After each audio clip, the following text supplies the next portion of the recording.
नमस्कार दोस्तों, स्वागत है आप सभी का इस नए वीडियो में। दोस्तों, हम सभी को अच्छे इंसान बनने की सीख मिलती है और हम यही सीखते हैं कि बुरे कर्म से बचें और दूसरों का सम्मान करें। लेकिन कई बार हम यह भूल जाते हैं कि कभी कभी हमारी अच्छाई का गलत फायदा भी उठाया जा सकता है। अच्छा इंसान किसे पसंद नहीं आता।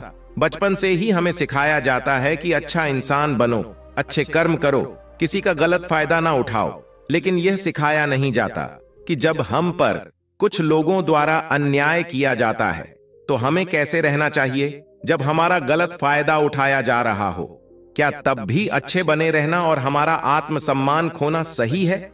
जब एक इंसान का हक जबरदस्ती छीना जा रहा हो, क्या तब भी अच्छे बने रहना ठीक है? दोस्तों, अच्छा होना आजकल एक आदर्श माना जाता है। जैसे कि आपने अपने आसपास के लोगों को यह कहते सुना होगा कि देखो वहां इंसान कितना ज्यादा अच्छा है। लेकिन हम इस बीच ये भूल जाते हैं कि अच्छे होने की भी एक सीमा होना जरूरी है। हमें यह याद रखना चाहिए कि हद से ज्यादा अच्छा होना भी अच्छा नहीं होता, और अगर हम ये भूल जाएंगे तो ये दुनिया हमें ये बार बार याद दिलाएगा और साबित करेगी कि हद से ज्यादा अच्छा होना भी अच्छा नहीं होता। अक्सर आपने ये देखा होगा कि जो जितना अच्छा होता है उसे उतना ही दुख मिलता है। पर ऐसा क्यों? व्यक्ति हमेशा दूसरों की भावनाओं और जरूरतों को अपने आप से अधिक महत्वपूर्ण मानता है और इसी कारण वह खुद को एक कठिन स्थिति में पाता है। अक्सर उसे ऐसा महसूस होता है कि आखिर क्यों उसके किए हुए अच्छे कामों को लोग नजरअंदाज करते हैं और उल्टा उसी का गलत फायदा उठाया जाता है। कभी ज्यादा काम करवाने से लेकर तो कभी उसे बिना कोई महत्व देकर नजरअंदाज करने तक। किसी के लिए हम अच्छा करते हैं तो वहीं से हमें दुख प्राप्त क्यों होता है? आमतौर पर जब कोई आदमी कभी क्रोध कर दे या दुखी होकर किसी को भला बुरा कह दे तो हम उसे बुरा समझने लगते हैं। ऐसा आपके साथ भी हुआ होगा कि आपने कभी ना कभी तंग होकर किसी को कुछ भला बुरा कह दिया होगा और सिर्फ उसी कारण आप लोगों के नजरों में बुरे माने जाने लगे। और जैसे कि कर्म और फल का नियम कहता है, बुरे कर्मों का परिणाम बुरा मिलेगा। आज तक आप यही समझते आए हैं कि सिर्फ बुरे कर्मों का फल बुरा होगा, लेकिन आज की इस कहानी के बाद आप यह समझ जाओगे कि अच्छे इंसान के साथ भी बुरा हो सकता है।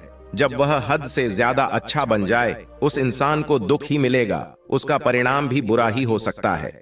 तो चलिए आज की इस बौद्ध कहानी के द्वारा हम यह समझेंगे कि ऐसी स्थिति में हमें क्या करना चाहिए और यह भी जान लेंगे कि ज्यादा अच्छा होना अच्छा है या बुरा। तो चलिए शुरू करते हैं। लेकिन इससे पहले कि आप वीडियो में खो जाए, चैनल को सब्सक्राइब और वीडियो को लाइक करना ना भूले। बहुत समय पहले की बात है। एक नगर में एक धनी सेठ रहता था जो बहुत दयालु था। इतना बड़ा व्यापार और बहुत सारा धन होने के बावजूद वह एक भोला और दान करने वाला इंसान था। वह हर किसी की मदद करता था। उसके मन में लोगों के प्रति प्यार और दया की भावना थी। वह किसी का भी दुख नहीं देख पाता था।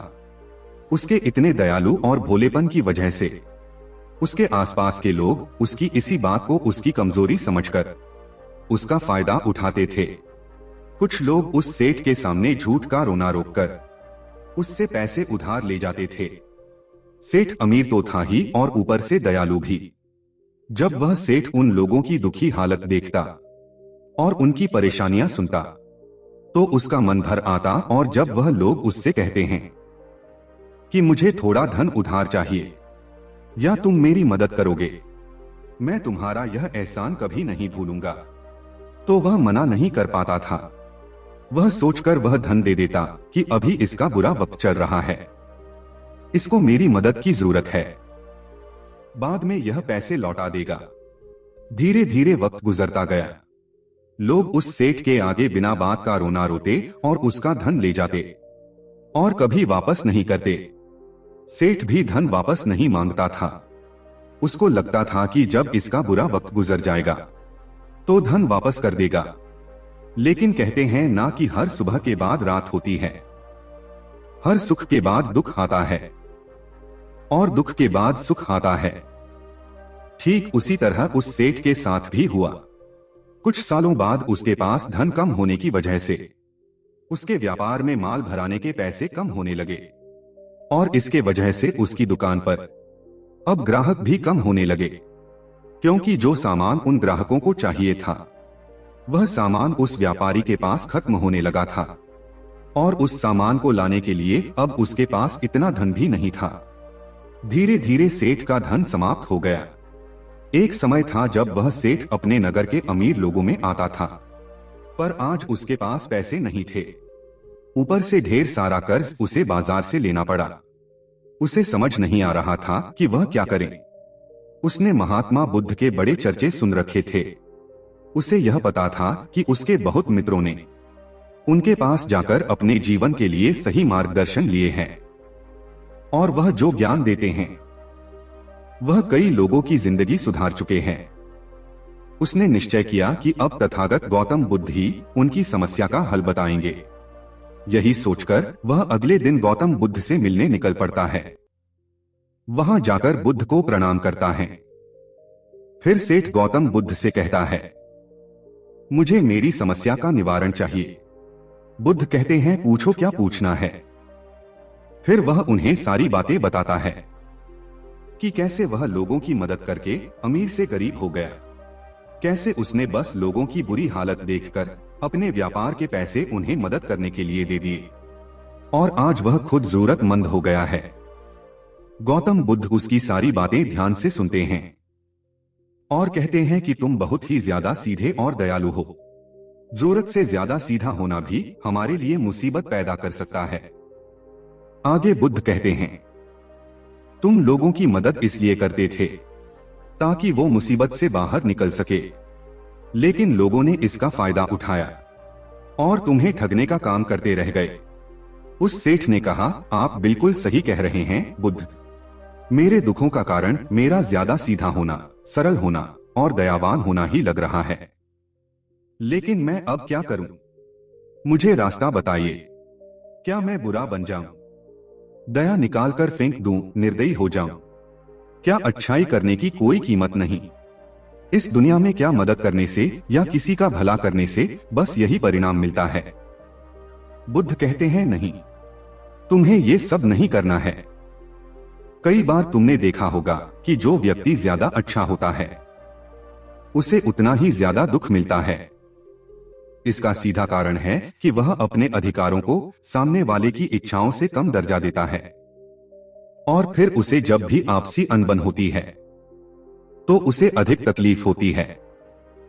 लेकिन उसी के विपरीत हमें हमेशा यह भी नहीं सोचना चाहिए कि हमारा अच्छा और भला करना बेकार है या यह बस हमारी कमजोरी है। हमें अच्छाई का हाथ कभी नहीं छोड़ना चाहिए। हमें बस यह सीखना है कि कभी कभी हमें भी अपनी बात रखने का अधिकार है और हमें अपने अधिकारों की रक्षा करनी चाहिए। इसलिए हमें अच्छे इंसान बने रहने के साथ साथ अधिकारों की रक्षा करना भी सीखना होगा। अगर हमें गलत तरीके से नुकसान हो रहा है, कोई हमारा गलत फायदा उठा रहा है, तो हमें उसका सामना करने के लिए सही तरीके से खड़े होना जरूरी है। यही एक सच्चे और अच्छे इंसान की पहचान और सच होती है। वह आदमी कहता है, बुद्ध, मुझे थोड़ा थोड़ा समझ आ रहा है, लेकिन अभी भी मैं पूरी तरह नहीं समझा। इस पर बुद्ध कहते हैं, चलो मैं तुम्हें एक कहानी सुनाता हूं, उसके बाद तुम्हें समझ आ जाएगा कि तुम्हें क्या करना है और क्या नहीं करना है। बहुत समय पहले की बात है। एक जंगल में एक भेड़ रहती थी। उस भेड़ ने एक मेमने को जन्म दिया। वह मेमना बहुत ही सुंदर था। उसके शरीर पर बहुत ही चमकदार घने बाल थे। वह बहुत ही सुंदर लगता था। भेड़ भी मेमने से बहुत प्रेम करती थी और उसका बहुत अच्छे से देखभाल भी करती थी। भेड़ अपने बेटे को अच्छी अच्छी बातें सिखाती, उसे अच्छे संस्कार देती। उस भेड़ की इच्छा थी उसका बेटा बड़ा होकर खूब नाम रोशन करे, लेकिन भेड़ के ज्यादा लाड़ प्यार के कारण मेमना बिगड़ता जा रहा था। उसकी माँ उसे अच्छी शिक्षा देती थी, उसे अच्छे से रखती थी, दिन रात उसका पूरा ख्याल रखती थी, लेकिन मेमना दिन प्रतिदिन शैतान और जिद्दी होता चला गया। वह अपनी माँ की किसी भी बात को ध्यान से नहीं सुनता और ना ही किसी बात पर ध्यान देता। उसे हर पल ऐसा ही लगता कि मेरी माँ मेरा इतना ख्याल रखती है, और इसी कारण वह खुद की जिम्मेदारी नहीं लेता था, यह सोचकर कि उसकी माँ उसे किसी भी संकट से निकाल लेगी। वह धीरे धीरे गैर जिम्मेदार होता जा रहा था, और अब उस भेड़ का लाड और प्यार उसी के मेमने के अच्छे और जिम्मेदार बनने में रुकावट बन गई थी। फिर एक दिन वह मेमना घूमता घूमता पास के जंगल में जा पहुंचा। वह मेमना पहली बार जंगल में गया था। उसे पहली बार जंगल में जाने का मौका मिला था। वह जंगल की सुंदरता को देखकर चकित रह गया। उसने कभी इतनी सुंदर चीज नहीं देखी थी। इतने सुंदर पौधे, रंग बिरंगे फूलों को देखकर बहुत ही प्रसन्न हुआ। उसे ये सब देखकर बहुत अच्छा लगा। फिर उसने झाड़ियों की कुछ पत्तियां खाई। जैसे ही उसने पेट भरने के लिए एक पेड़ की पत्तियां खाई, उसको वह पत्तियां बहुत ही स्वादिष्ट लगी। अब तो वह मेमना रोज जंगल में जाने लगा और वहां जाकर पेड़ पौधों को नुकसान पहुंचा रहा था। उसने उनकी पत्तियां तोड़ी, उनके फूलों को नोचा, फूलों को खाया और कुछ को तोड़कर जमीन पर डाल दिया। उस मेमने को इस बात की बिल्कुल भी परवाह नहीं थी कि वह क्या कर रहा है। उसको इस बात का पता ही नहीं था कि जंगल में कोई खतरा भी है। वो तो मस्त मौला होकर जंगल में उछल कूद कर रहा था और पौधों को खूब नुकसान पहुंचा रहा था। लेकिन जब उस मेमने की मां को, यानी उस भेड़ को इस बारे में पता चला कि मेमना हर रोज जंगल जाता है, तो वह घबरा गई और मेमने को अपने पास बुलाकर समझाने लगी कि तुम जंगल में मत जाओ, वहां पर बहुत सारे खतरनाक जानवर हैं, तुम्हारे ऊपर हमला कर देंगे, तुम्हें खा जाएंगे। लेकिन मां की बात का उस पर कोई असर नहीं हुआ, बल्कि वह मेमना अपने माता से कहने लगा कि मां, जो भी मेरे सामने आएगा वह मुझसे जमकर मार खाएगा, फिर वह बहुत पछताएगा। इसके बाद मेमना फिर से जंगल की तरफ भाग गया। उसे अपनी माता की कही बातें झूठी लगने लगी। हर रोज की तरह उस दिन भी वह उछल कूद करने लगा और पेड़ पौधों की पत्तियां तोड़ने लगा। कभी फूलों को तोड़ता, कभी पेड़ों को खूब नुकसान पहुंचाता। लेकिन उस दिन उस जंगल में एक शेर पहुंचा। वह शेर बहुत ही ताकतवर था, लेकिन ताकतवर होने के साथ वह दयालु भी था। उस शेर का मानना था कि कमजोर प्राणियों को नुकसान पहुंचाना ठीक नहीं है। शक्तिशाली होने का मतलब यह नहीं है कि मैं किसी कमजोर प्राणी पर शक्ति का प्रयोग करूं। वह शेर उस जंगल में घूमने लगा। घूमते घूमते वह वहां पर पहुंचा जहां पर वह नासमझ मेमना शैतानी कर रहा था। शेर उस मेमने को देखकर आश्चर्य में पड़ गया। शेर ने सोचा कि इस मेमने को किसी खूंखार जानवर का डर क्यों नहीं है। ये कैसे पेड़ पौधों की पत्तियां बिना काम के ही नोच रहा है। ये इनको खत्म कर रहा है और उन पत्तियों को खा कम नुकसान ज्यादा रहा है। उसके बाद वह शेर कुछ देर तक चुपचाप खड़ा होकर उसको देखा रहा और शेर सोचता है कि मेमना कुछ ही देर में मुझे देखकर यहां से भाग जाएगा और उसके डर के भाग जाने से मुझे बल का प्रयोग नहीं करना पड़ेगा। लेकिन ऐसा नहीं हुआ। शेर बहुत देर तक खड़ा रहा और वहीं इंतजार करने लगा कि मेमना यहां से कब जाएगा। लेकिन मेमना तो भोजन करने में व्यस्त था। उसे शेर का कोई ख्याल नहीं था। मजे से पेड़ पौधे की पत्तियां नोच रहा था, उन्हें खा रहा था, सब कुछ बेकार कर रहा था।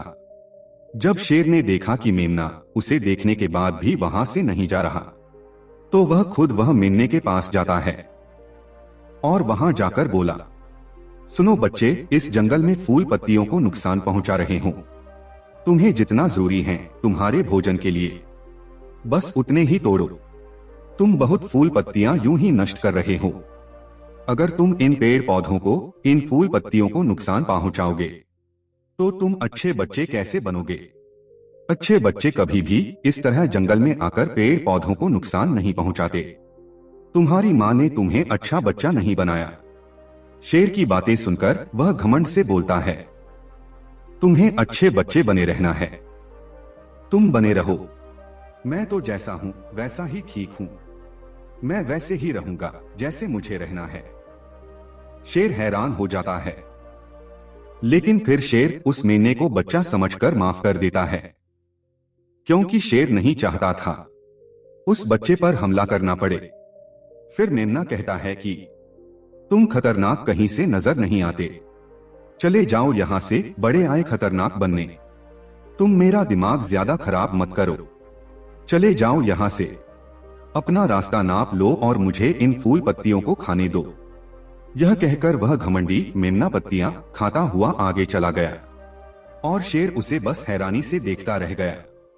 तभी वहां पास में ही झाड़ियों के पीछे एक लोमड़ी छुपी हुई थी। वह लोमड़ी शेर और मेमने की सारी बातें सुन रही थी।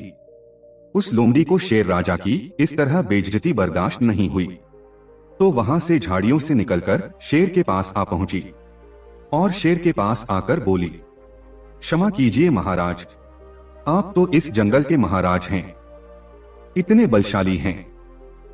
आप चाहें तो इस मेमने को 2 मिनट में मजा चखा सकते थे और उसे आपका अपमान करने से रोक सकते थे, फिर आपने कुछ भी क्यों नहीं किया।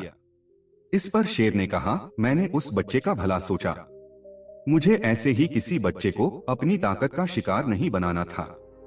यह सब सुनकर लोमड़ी बोली, महाराज, लेकिन आपके इतने सीधेपन और दयावान होने के कारण ही उस मेमन की हिम्मत बढ़ गई है। वह आपके सीधेपन का गलत फायदा उठा रहा है और जंगल में इधर उधर घूम रहा है और पेड़ पौधों को नुकसान पहुंचा रहा है। मुझे पता है कि कमजोर प्राणी पर हमला नहीं करना चाहिए, यह बहुत बुरी बात है और दया करना एक अच्छा गुण है, लेकिन शासन में कभी कभी भय दिखाना भी जरूरी है। आपकी यह बात सही है कि प्रजा के साथ दयालुता का व्यवहार करना चाहिए, लेकिन इसके साथ साथ यह भी जरूरी है कि उनके मन में राजा के प्रति डर भी हो, ताकि वह इस तरह के अपराध ना करें, कोई मर्यादा ना तोड़े। लोमड़ी की बात सुनकर जंगल का राजा शेर लोमड़ी से कहता है, क्या ऐसा हो सकता है कि मेमने को भय दिखाकर हम उसे काबू में कर सके, जिससे कि उसमें सुधार आए और उस मेमने को किसी तरह का नुकसान भी ना पहुंचे, जिससे कि वह जंगल के पेड़ पौधों को कोई नुकसान ना पहुंचाए। फिर शेर कहता है, लोमड़ी, क्या तुम ऐसा कर सकती हो? शेर की बात सुनकर लोमड़ी कहती है, जी हां महाराज, बिल्कुल, मैं ऐसा कर सकती हूं कि वह डर भी जाए, सुधर भी जाए और उसे कोई नुकसान भी ना हो। उसे इतना डरा दूंगी कि वह जंगल में कभी दोबारा घुसने की हिम्मत नहीं करेगा। मैं उसे इस तरह डराऊंगी कि उसके मन में भय बैठ जाएगा, फिर वह जंगल के पेड़ पौधों को भी नुकसान नहीं पहुंचाएगा और साथ ही साथ मैं उसको कोई भी नुकसान नहीं पहुंचने दूंगी। फिर लोमड़ी कहती है कि उसकी मां तो उसे कभी सुधार नहीं पाई, लेकिन मैं उसे जरूर सुधार दूंगी। लोमड़ी की बातें सुनकर शेर ने बोला, अच्छा ठीक है, तुम कोशिश करके देखो, अगर तुम्हें इसमें सफलता मिल जाती है तो मैं तुम्हें जंगल के सभी जानवरों के सामने इनाम दूंगा। शेर की बातें सुनकर लोमड़ी बहुत खुश हुई। वह तुरंत मेमने के पास गई और उस पर गरज पड़ी। इससे पहले कि वह मेमना वहां से भाग पाता, उससे पहले ही लोमड़ी ने मेमने को जमीन पर पटक दिया और उसे अपने मजबूत पंजों से दबोच लिया। मेमने को दबोचने के बाद लोमड़ी मेमने से बोली कि बोल, तुझे मार दिया जाए या छोड़ दिया जाए। तुमने इस जंगल के पेड़ पौधे, यहाँ के फूल और कमजोर प्राणियों के साथ भी तो यही किया है। मेरे ख्याल में मार ही देना चाहिए। लोमड़ी की बातें सुनकर मेमना डर के मारे थर थर कांपने लगा। फिर वह लोमड़ी से बोलने लगा, मुझे माफ कर दो, मुझे छोड़ दो, मुझे यहां से जाने दो। मैं कभी भी जंगल की तरफ नहीं आऊंगा, ना ही कभी पेड़ पौधों को कोई नुकसान पहुंचाऊंगा और अब मैं कभी कोई गलती नहीं करूंगा। तब लोमड़ी ने मेमने की पकड़ ढीली की।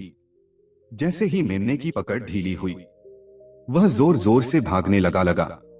वह गिरता उठता भागता हुआ अपनी मां के पास जा पहुंचा। उधर लोमड़ी शेर के पास गई और सर झुकाकर बोली, देखा महाराज, ताकत के साथ दिमाग का प्रयोग करना भी बहुत जरूरी होता है, तभी लोग हमारा सम्मान करते हैं, तभी हमारी अच्छाई का गलत फायदा नहीं उठाया जाएगा। लोमड़ी की बात सुनकर शेर लोमड़ी की योग्यता से प्रभावित हुआ। उसने लोमड़ी को सारे जानवरों के सामने इनाम दिया। उधर वह मेमना घबराए हुए अपनी मां के पास पहुंचा और अपनी माँ से आकर लिपट गया और माँ से क्षमा मांगने लगा। माँ, मुझे क्षमा कर दो, मैंने आपकी बात कभी नहीं मानी। आप मुझे हमेशा सही कहती थी कि जंगल में बहुत खतरनाक जानवर रहते हैं। आज के बाद मैं कभी भी उस जंगल में नहीं जाऊंगा।